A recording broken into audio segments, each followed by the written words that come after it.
ازيكم عاملين ايه اخواتي وحبايبي؟ وحشتوني جدا جدا. ان شاء الله الفيديو ده هيعجبكم كتير، لان في ناس كتيره طبعا معرفش بتعمل البتنجان عشان خاطر بيشرب زيت. هقول لكم نقطه مهمه جدا في الفيديو، ازاي البتنجان تعمليه من غير ما يشرب زيت معاكي. تمام، جبت البتنجان الكبير المكبب ده، انا بحب الصراحه اقليه، مش بحب اشويه، بيطلع طعمه جميل جدا وفي نفس الوقت مش هيشرب زيت خالص.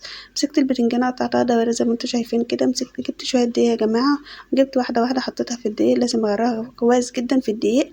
بعد كده جبت طاسه سخنه على النار،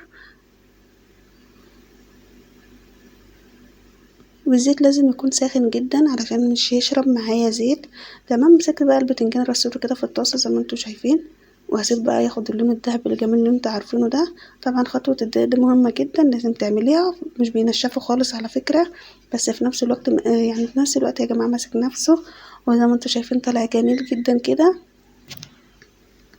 جبت بقى الدقة بتاعته اللي انتوا عارفينها بقى، اللي انتوا عاملينها، الدقة المصرية الأصيلة. ديت عبارة عن توم وفلفل وطماطم. طب طماطم قطعتها زي ما انتوا شايفين كده، في ناس بتبشرها على فكرة، بس انا بحب اقطعها صغير جدا كده. وبعد كده حطيت عليه ليمون وخل وكمون وفلفل اسمر وشوية ملح، وقلبتهم كويس جدا، ومسكت واحدة واحدة حطيت عليها زي ما انتوا شايفين الدقة كده بالمية بتاعتها كمان.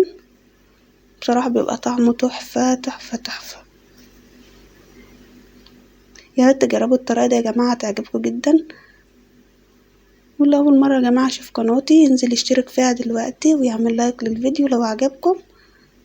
اتفضلوا معانا بقى بألف هنا وشفا على قلوبكم، واستنونا في فيديوهات كتيرة جدا ان شاء الله. باي باي.